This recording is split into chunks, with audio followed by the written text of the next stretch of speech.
ये कहानी की शुरुआत एक सूरजपुर नामक गांव से शुरू होती है, जहां एक गरीब परिवार रहा करता था। वह परिवार बहुत ही गरीब था। परिवार में केवल 4 ही लोग थे।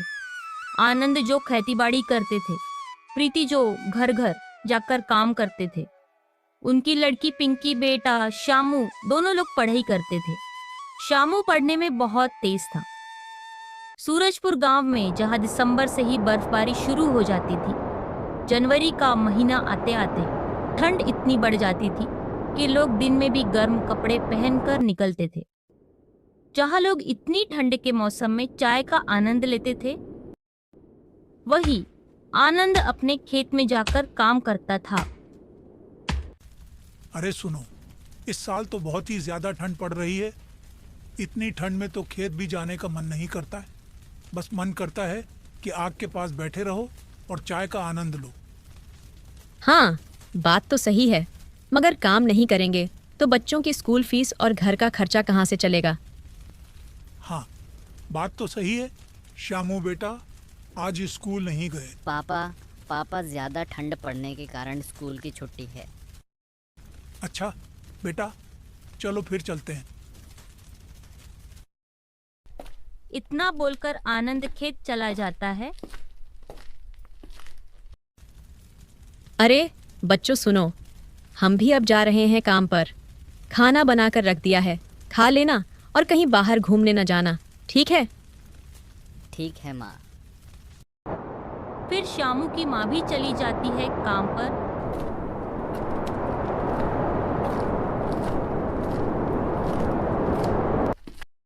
वो सेठ लालचंद के यहाँ काम करने जाती थी। सेठ लालचंद बहुत ही गुस्से वाला आदमी था। हर एक बात पर अपने नौकरों को डांटा करता था। उतने में ही प्रीति वहाँ पहुँच जाती है। सेठ लालचंद बोलता है, आइए आइए महारानी साहिबा, इतनी जल्दी कैसे आ गईं?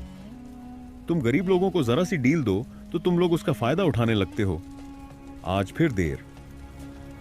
अरे सेठ जी, घर का काम ज्यादा था तो इसलिए देर हो गई। अरे तुम हमें ये बहाने ना बताओ। तुम लोगों का यही रोना लगा रहता है, कभी घर में काम ज्यादा तो कभी कुछ। हम तुम्हें आखिरी बार समझा रहे हैं, कल देर में ना आना। अगर देर में आना तो कल से यहां काम करने ना आना, ठीक? तुम्हारे जैसे यहां काम करने के लिए बहुत हैं। प्रीति उदास होकर रसोई घर की तरफ चली जाती है। वह सोचने लगती है, अगर आनंद जी का काम अच्छा चल रहा होता तो हम इसके यहाँ काम नहीं करने आते। प्रीति मन ही मन सेठ लालचंद को कोसती है। एक दिन जब आनंद अपने खेत में काम कर रहा होता है, तभी अचानक ठंडी हवा चलने लगी। हे भगवान, थोड़ा रहम कर ले इस गरीब पर। इन तेज तरार ठंड हवाओं को बंद कर दे। इतना बोलते बोलते आनंद काम करता गया। उतने में ही आनंद के दोस्त आजाद थे। वह बोलते हैं, आनंद भैया, कहाँ इतनी ठंडी हवाओं में काम कर रहे हो? चलो हमारे साथ चलते हैं। चाय पीने कहाँ? दिन भर खेतों में काम करा करते हो। आनंद बोला, अब क्या करें भैया, अगर परिवार का पेट पालना है तो काम तो करना पड़ेगा। हाँ, मगर ये छोटी सी जिंदगी का कोई भरोसा नहीं है आनंद भैया। जिंदगी में ये मौके बार बार नहीं आते। ये ठंड के मौसम में चाय, वो भी दोस्तों के साथ पीने में एक अलग ही मजा है आनंद भैया। हाँ, ये भी बात सही है। पता कब ऊपर वाला अपने पास बुला ले। तो फिर चले आनंद भैया। आनंद उनके साथ चला जाता। एक दिन आनंद जल्दी घर आ जाता है और बैठा होता। उतने में उसकी पत्नी आ जाती है और कहती है, क्या हुआ? बहुत परेशान दिख रहे हैं। क्या करें, परेशान ना हो तो क्या करें। इस बार फसल नहीं हुई है और अब इतने पैसे भी नहीं बचे हैं जो हम इस बार फसल लगा सकें। अरे परेशान न होइए, ये ऊपर वाला कोई ना कोई रास्ता निकाल देगा। तब तक हम थोड़े ज्यादा घरों में काम करने लगे गए। तुम घर का भी काम करोगी और बाहर का भी काम करोगी तो तुम परेशान नहीं हो जाओगी। परेशानी है तो इसको किसी न किसी तरीके से काटनी तो पड़ेगी ही। ऊपर वाला एक ना एक दिन हमारी भी सुन लेगा, हमारे भी अच्छे दिन आएंगे। इतना बोलकर प्रीति वहां से चली जाती है। आनंद सोचने लगता है, अगर प्रीति इतना काम करेगी तो जल्दी बीमार हो जाएगी। हमें कुछ ना कुछ करना पड़ेगा।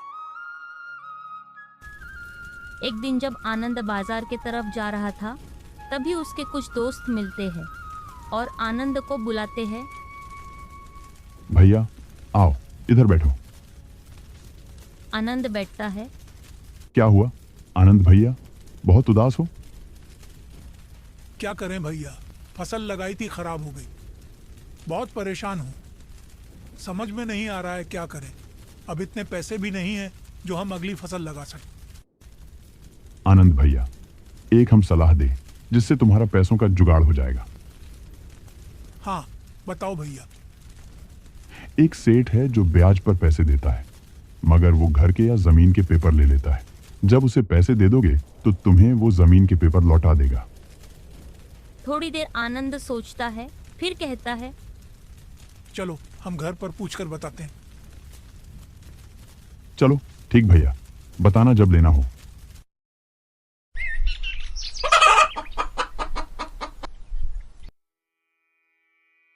अरे सुनती हो, कहाँ हो? इधर आओ। आ रहे हैं। क्या हुआ? अरे एक तुमसे बात करनी है।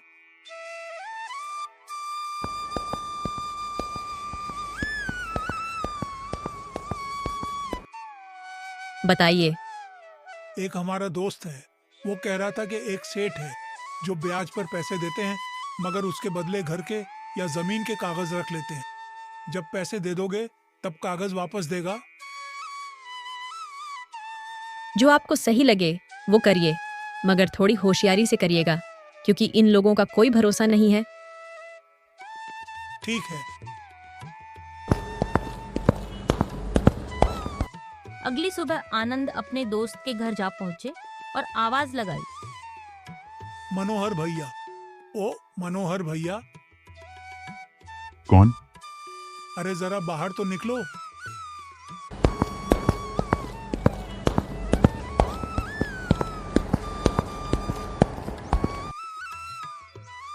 अरे आनंद भैया, अंदर आओ। नहीं भैया, अंदर नहीं। हम कह रहे थे जरा चलते सेठ के यहाँ। चलो। फिर वो दोनों चले जाते हैं और सेठ के यहाँ जा पहुंचे। सेठ जी, सेठ जी, सेठ जी। क्या हुआ? हमारा यह दोस्त है जिसे ब्याज पर पैसा लेना है। अच्छा, कितना पैसा चाहिए तुम्हें? ज्यादा नहीं चाहिए सेठ जी, बस थोड़ा चाहिए। फसल लगानी है हमें।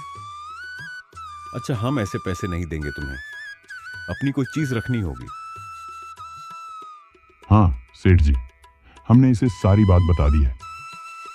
अच्छा चलो ठीक। आनंद अपने खेत के कागज गिरवी रख के कुछ पैसा ले लेता है।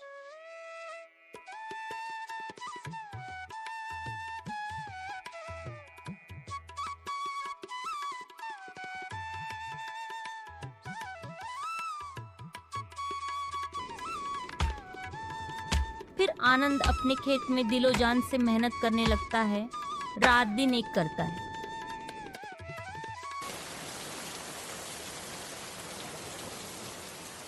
फिर अचानक एक दिन रात में बारिश होना शुरू होती है।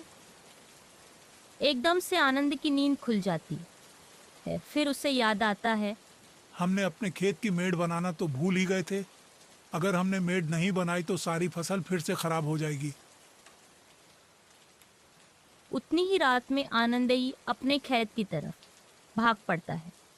तेज बारिश और बिजली भी चमक रही थी और तेज हवाई भी चल रही थी। उसके बावजूद आनंद अपने खेत की मेड़ बनाने में लगा रहा।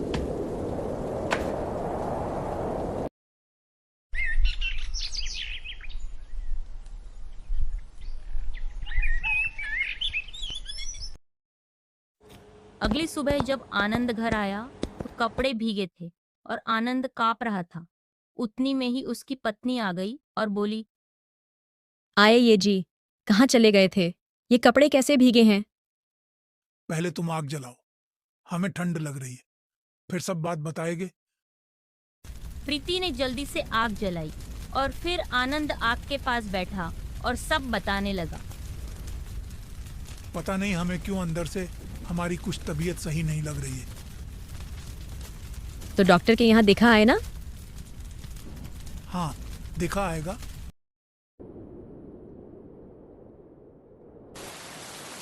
ठंड कम होने का नाम नहीं ले रही थी। रात को फिर से बारिश होना शुरू हो गई। फिर आनंद बोला, प्रीति, क्या करें, फिर से बारिश होना शुरू हो गई। ऐसे तो हमारी फसल खराब हो जाएगी। बारिश रुकने का नाम नहीं ले रही थी और गांव वाले भी बहुत परेशान थे।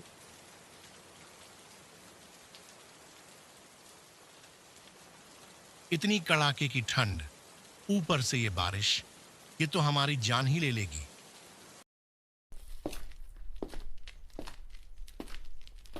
अगली सुबह जब बारिश रुकी तो आनंद अपने खेत को देखने गया। वहां देखा तो पूरे खेत में पानी भरा। हे, ये क्या हुआ? अब क्या करें? अब कैसे सेठ के पैसे देंगे?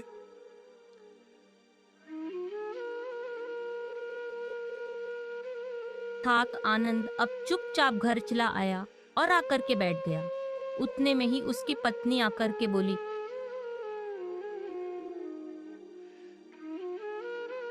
क्या हुआ, बहुत उदास हो? सब बर्बाद हो गया प्रीति। अब हमें ये नहीं समझ में आ रहा है कि सेठ के पैसे कहाँ से देंगे। ज्यादा मत सोचिए, वरना तबीयत ज्यादा खराब हो जाएगी। सोचे ना तो क्या करें प्रीति, अब कुछ नहीं बचा। आनंद इतना बोलकर बेहोश हो जाता है। और कुछ दिन बीतने के बाद अब आनंद की तबीयत सही नहीं थी, बहुत ज्यादा खराब हो गई थी। और फिर ठंड कम होने का नाम नहीं ले रही थी। आनंद अपने बेटा श्यामू से कहता था, बेटा श्यामू, अब हमारे पास ज्यादा वक्त नहीं बचा है। अब इस घर का ख्याल तुम्हें ही रखना होगा, माँ और बहन का भी ठीक। श्यामू बेटा। इतना बोलकर आनंद की आंखें बंद हो जाती है।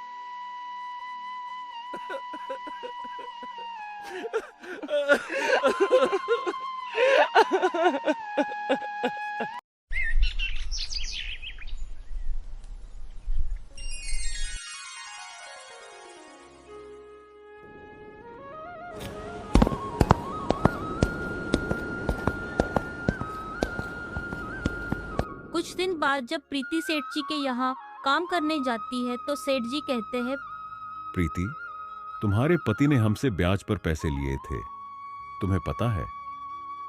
हाँ सेठ जी, हमें पता है। तो वो पैसे कब दोगी? तुम्हारे पति के देहांत को 1 महीने से ज्यादा हो गया है। हम अब ज्यादा दिन नहीं रुक पाएंगे। अगर पैसे नहीं दोगी तो तुम अपने खेत हमारे नाम करना होगा। हम तुम्हें बस 10 दिन का समय देते हैं। प्रीति बिना कुछ बोले किचन की ओर चली जाती है। प्रीति जब घर पहुंची है और श्यामू को आवाज लगाती है, श्यामू बेटा, यहाँ आओ।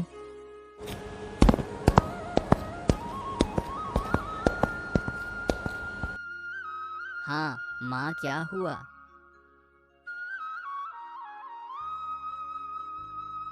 बेटा श्यामू, तुम्हें एक बात बतानी थी तुम्हारे पापा ने। प्रीति फिर श्यामू को पूरी बात बताती है। सेठ ने 10 दिन का समय दिया है बेटा। अगर आनंद जी का खेत बचाना है तो तुम्हें कुछ काम करना पड़ेगा बेटा। अच्छा माँ, कुछ सोचते हैं। फिर श्यामू काम की तलाश में निकल गया था और इतनी ज्यादा ठंड पड़ रही थी कि लोग दिन भर आग जला रहे थे। श्यामू कुछ दिन तक काम ढूंढता और इतनी ठंड में कोई भी ज्यादा दुकान नहीं खोल रहा था। फिर श्यामू एक दिन बाहर जा रहा था, कुछ लोग बातें कर रहे थे। जैसे जैसे ठंड बढ़ रही है, वैसे वैसे लकड़ियां भी खत्म हो रही हैं। और अब जो लकड़ियां बेचने आता था, वो अब बेचने भी नहीं आ रहा है। और इतनी ठंड में जंगल जाने का मन भी नहीं कर रहा है। हाँ भैया, हमारे यहाँ भी लकड़ियाँ खत्म हो गई हैं। तो ये सब बातें श्यामू सुनता है और घर चला आता है, अपनी माँ को बुलाता है। माँ, क्या हुआ बेटा? हमने कुछ लोगों को बातें करते सुना है कि ठंड ज़्यादा पड़ने के कारण लोगों के पास लकड़ियाँ खत्म हो रही हैं और लोग इतनी ठंड में जंगल में जाना भी नहीं चाहते हैं। तो हमने सोचा है कि क्यों ना हम जंगल से लकड़ियाँ काट लाएं और गांव में बेचें। तो बताओ माँ। तो बेटा, तुम्हें जैसा अच्छा लगे। तो श्यामू इतनी ठंड में जंगल की ओर जाता है और दिन भर लकड़ियां काटता है और फिर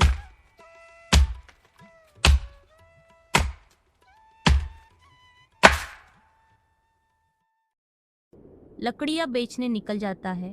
गांव की गली गली घूम घूम कर आवाज लगाता है, लकड़ियों ले लो, लकड़ियों ले लो, सूखी सूखी लकड़ियों ले लो। फिर रोज शामू जंगल जा जाकर लकड़ियां लता और बेचता है।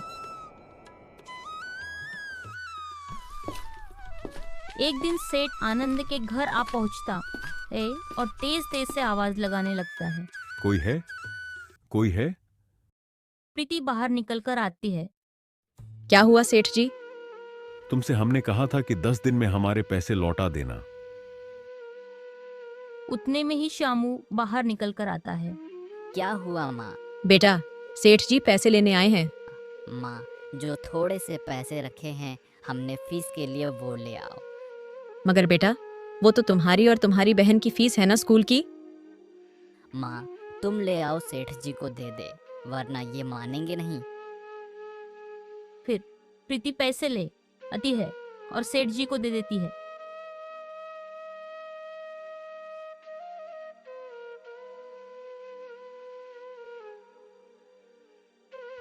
ये तो आधे हैं। सेठ जी, थोड़े दिन का और समय दे दो, पूरे पैसे कुछ दिनों में लौटा देंगे। फिर सेठ जी चले जाते हैं। बेटा, अब स्कूल की फीस कहाँ से दोगे और घर का राशन? जितने पैसे थे वो तो सेठ जी को दे दिए। माँ, हम अब जंगल से ज्यादा लकड़ियाँ काट लाएंगे और बेचेंगे। एक दिन जब शामू लकड़ियां बेच रहा था, उस दिन एक आदमी लकड़ी लेने आया। उसने कहा, बेटा, तुम इतनी छोटी सी उम्र में लकड़ियां बेच रहे हो, वो भी इतनी कड़ाके की ठंड पड़ रही है। क्या करें अंकल जी, मजबूरी इंसान को सब कुछ सिखा देती है। अच्छा बेटा, मगर तुम्हारी लकड़ियां बहुत सूखी और मजबूत होती हैं। हमारी दुकान फर्नीचर की है, तुम हमें क्या लकड़ियां दोगे? तो ले लीजिए। हमें इतनी लकड़ियां नहीं चाहिए, हमें ज्यादा ऐसी चाहिए। तो तुम दे पाओगे? हाँ अंकल जी, दे देंगे। फिर शामू घर आता और सारी बात अपनी माँ को बताता है। फिर शामू उस आदमी को लकड़ी देता है और उससे जो पैसे मिले वह सेठ को दे देता है।